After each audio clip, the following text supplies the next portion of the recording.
You know, WrestleMania is the place where the world of WWE and celebrities come together, or sometimes collide, as was the case with Floyd Mayweather Jr. and Donald Trump. WrestleMania has seen celebrities like Liberace, Kid Rock, Ray Charles, and even the greatest, Muhammad Ali.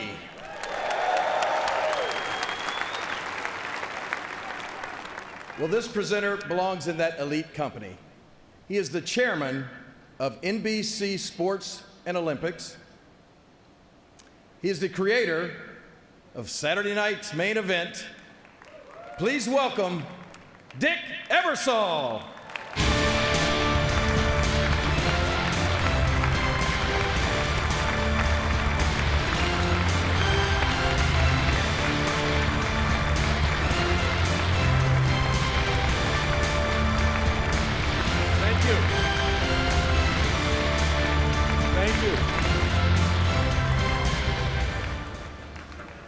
Bear with me for a minute because I want to say a couple of words about being back home. This was a wonderful part of my life some 25 years ago. In fact, 25 years ago tonight, I was producing one of the last Saturday Night Lives that I would ever do. And I had two young men named Hulk Hogan and Mr. T come out and do a memorable little bit with Billy Crystal called Fernando's Hideaway. You look marvelous. And as I recall, Hulk got so carried away that he started laughing so hard he couldn't read his cue cards. But that was the night before WrestleMania 1. And little did we all know that exactly 6 weeks later, Saturday night's main event would start. And for the next 5 or 6 years, it was the #1 rated television show in late night in the United States.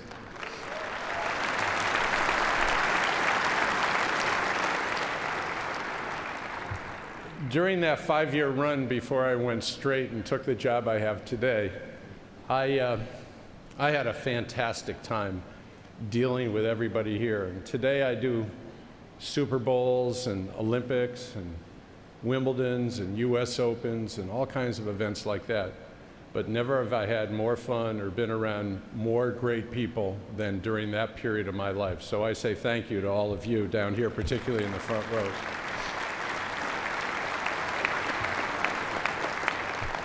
I'm here tonight, however, to tell you about a friend of mine almost the last 35 years of my life. He's known to most people in the United States as Mr. Baseball, Bob Uecker.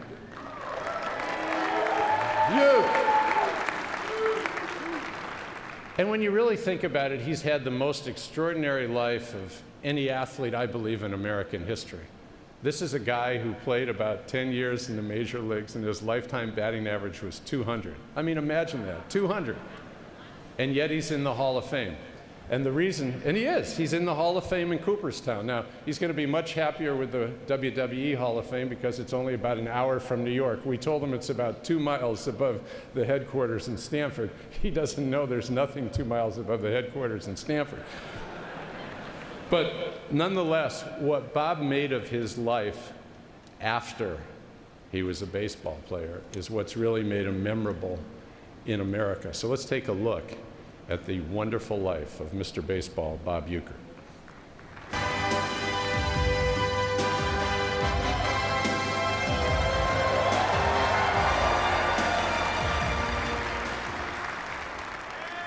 I thought I'd just take a second before we bring Bob out here to tell you all how the connection was made that brought Bob Uecker into the world of the WWE in 1987. It was about 6 weeks before WrestleMania 3, and Vince McMahon and I and several others had gone out to just north of Detroit to the Silverdome where the Lions used to play football, because Vince's dream was to have the biggest indoor event in American sports or entertainment history. And I think the house for football was less than 80,000, but he had figured a way to put about 93,000 seats in there. And this was the survey to figure out how it would all be covered and how it would work. And after about 5 or 6 hours, I would say it was about 3 o'clock in the afternoon on a cold, rainy day in late January, Vince was looking a little peaked, and I said, "What's up?" And he said, "Well, I'm having the hardest time getting somebody to come and be the centerpiece in the ring for WrestleMania." And I said, "Well, who are you trying to get?" And he said, "Bob Uecker," and he just doesn't seem to want to get it. And I said, "Vince and I had been working together for 2 years, but I don't think he really knew that Uecker and I were pretty old friends." And I said, "Look, send the plane back to Connecticut. We'll get another one, and we'll go down to Phoenix and go over to Scottsdale where Bob lives in the off season." And Vince said, "Oh my God, what are we going to do? We don't have any clothes. We don't have any suitcases." I said, "That's fine. We'll stop at a sporting goods store on the way. I'll get us costumes." He said, "What do you mean?" I said, "Oh, Uecker always likes a good costume." And Vince stayed out in the car on his cell phone, and I went in, and I came out with 3 University of Michigan football uniforms, but they weren't the kind they wear in the games because they had long yellow legs. I mean, they were really a hot yellow, and it had the Michigan jerseys. And the reason for 3 was I didn't tell him while I was in the store that I called Jesse the Body in Minneapolis and told him to get on a plane and meet us in Phoenix too, because we were going to overwhelm Uecker with numbers. Well, we landed here about 10 o'clock at night, and by the time we got out to Scottsdale to the Hyatt, where Uecker in those days lived in the villas out back, it was pretty late. The bar in the hotel was absolutely deserted, and the bartender was just cleaning up, and we went in, and I asked the bartender if I could use his phone, and the house phone connected me to Uecker's room, and I said, "Uecker." He said, "Yeah, Richie, how you doing?" I said, I'm good." He said, "Where are you?" I said, "I'm down in the lobby of the hotel with Vince McMahon and Jesse the Body." He said, "Come on, you're full of baloney. There's no possible way you're down there." So I had to hand the phone to the bartender, and the bartender told Uecker indeed we were down in the lobby.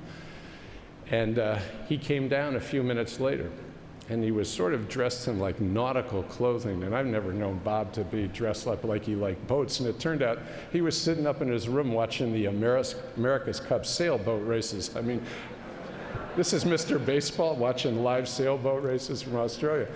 Anyway, I figured it'd be easy to talk him into it. It took about 2 hours and a lot more beer than he ever drank in any of those Miller Lite commercials. But he finally agreed, and he told Vince on the spot he would come to WrestleMania 3. He had the time of his life, although when Andre, for the very first time, put his arms around Uecker's neck down in the ring, Uecker didn't know that was coming, and he was scared to death. Let's let him tell you all about it. Bob Uecker.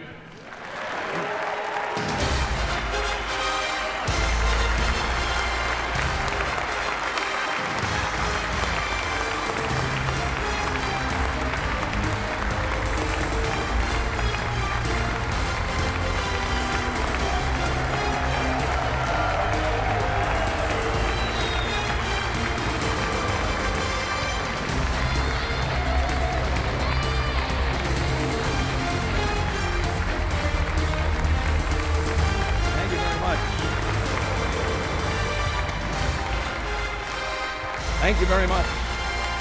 Wow. Thank you.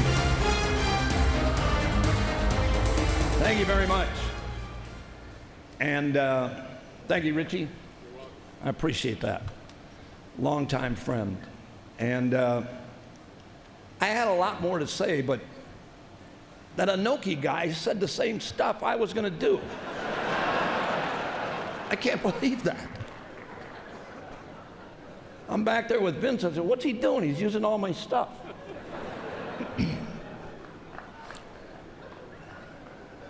Anyway, I was not always a great player. I think people always, well, you can talk the way you do because you were always a great ball player.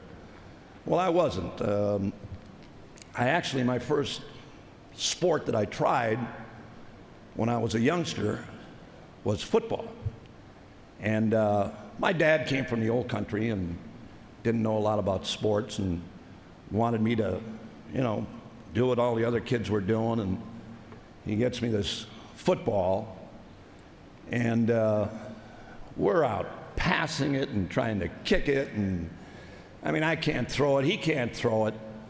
And I mean, it's terrible. I mean, you know, you get aggravated and stuff like that. And we had a nice enough neighbor came over and put some air in it. And huge difference. I went to I got interested in wrestling early, high school. I wasn't a very big guy. I was about 5'11". I weighed maybe, I don't know, 75, 80 pounds. A couple of guys used to wear my supporter as a wristband, which kind of aggravated me a little bit. And came from a family that didn't have a lot of money, and my mother actually made me my first supporter out of a flour sack. I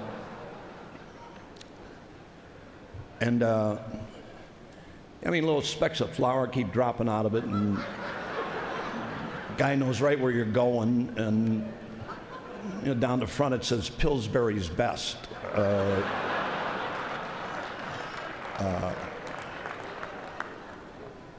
Signed for a very modest $3,000 bonus with the Braves, which aggravated my old man because he didn't have that kind of money to put out.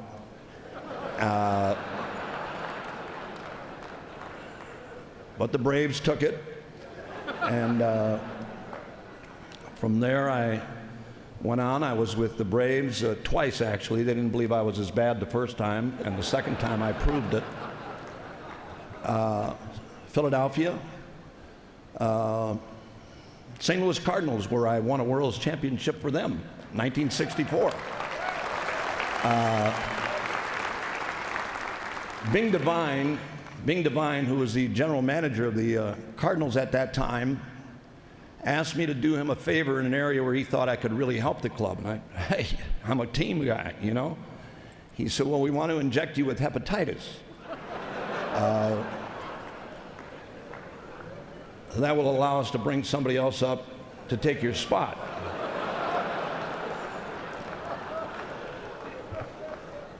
I said, will I be able to sit on the bench? He said, yeah, we'll put a plastic thing around you, or maybe you go over and shake hands with some of the Yankee players and infect them too.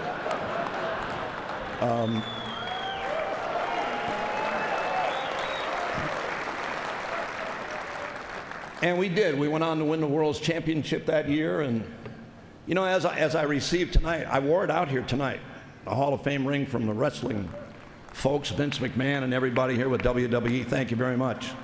All the other wrestlers got a diamond. I got a zircon. That's really, and theirs is not adjustable. Ha, ha, ha. Hang on a second. Yeah, the awarding of the championship ring the following year, that's what every player's dream is, a World's Championship. And I remember opening night in St. Louis in 1965. They're presenting the rings, and they threw mine in the left field. And I found it, fifth inning? Yeah, fifth inning. I found it, and what a thrill. You know, just to have a championship. Nobody else got theirs thrown. They all had to have it handed to them. But yeah, I set a lot of records. I never stole a base in the major leagues. I never attempted to steal a base in the major leagues.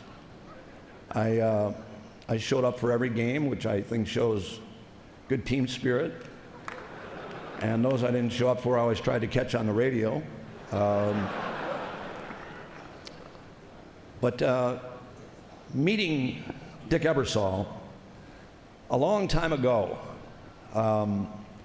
Dick used to produce Friday night videos, Midnight Special, Saturday Night Live, all shows that through Richie I participated in. And then when he called me about the wrestling, I really didn't want to do it. I was doing baseball, and spring training was when WrestleMania 3 was going to take place in Detroit. So I kept telling them no, and they actually did. They came out there, and we finally agreed to do it. And it's one of the best things I ever did in my life. I remember going to Los Angeles to do the promotion stuff. So I meet Hulk Hogan, the Giant, the Brain, Jake the Snake Roberts, who incidentally, he says, "Hugh, why don't you take a picture with Damien?" I said, "Who's Damien?" He said, "He's in the bag." I said, "Well, so am I. Give me a couple more beers, you know?"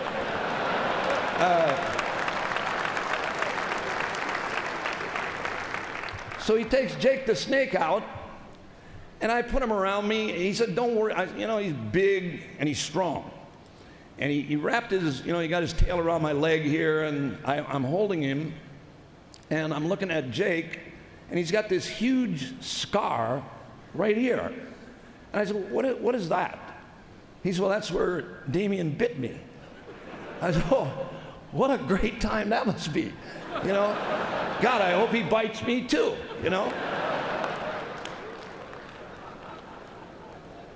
I remember the one thing with Jake, with Donald Trump's wife, Ivana. He threw that snake down at her feet. You remember that? She left WrestleMania so fast. She didn't leave. She left Donald there, and she ain't seen him since, I guess. But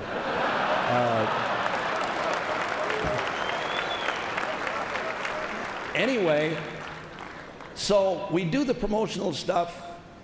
I get to work with Mary Hart, beautiful lady, great sport, and a lot of fun. And when we go to Detroit to do the show, I meet Randy Savage. I meet everybody. I'm having the time of my life. And when the Giant, we'd been together for 3 or 4 days. And what made that thing so funny, I didn't know he was going to do that. I really didn't. And, I was supposed to go down there and talk about Vanna White, and he didn't care about Vanna White. He wanted to kill somebody. And so when he choked me and let me go, now if the camera stays on, instead of breaking away, you see me on top of Andre. Yeah. Oh, yeah. Yeah. And Vince McMahon comes screaming, "You get off of him, he's got a match."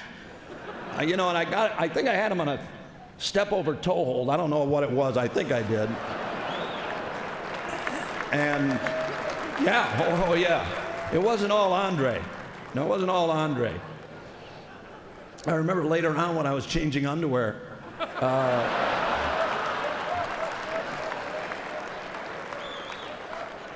I ain't letting that guy get away with that, But it was, as I said earlier, some of the greatest times that I've had in sports, entertainment, anything else, to have been around Richie and Vince McMahon and all of these wrestling greats and the old timers back there, the guys who were around when I wrestled. I think I got more interested in wrestling. I'm maybe 8 or 9 years old. My mother started taking in wrestlers' laundry to make a couple extra bucks. And I remember taking Dick the Bruiser's tights. I actually put those on once. They were tight. They're nice. Real nice. If I ever get my hands on you. That's what he used to do. He came in the booth one day. I would do play-by-play imitating Dick the Bruiser. Swing on a miss, struck him out. One day he came in, "Oh, you think you're funny now?" But he was a football player, Green Bay Packers, Dick Affleck, yeah, Dick the Bruiser, you bet. But all of those wrestlers that came to Milwaukee in those years wrestled at the Rendezvous Ballroom. That's when I really started becoming a wrestling fan. I got a kick out of those guys, and I still do today. Unbelievably strong, athletic, and it reminds me a lot of myself when I was younger, not now. I think, when I look back, I think I was a right-handed hitting strikeout artist, is what I was. Sooner or later, So Dick mentioned me hitting 200. It tied me with another sports great averaging 200 or better for a 10-year period. That was Don Carter, one of our top bowlers.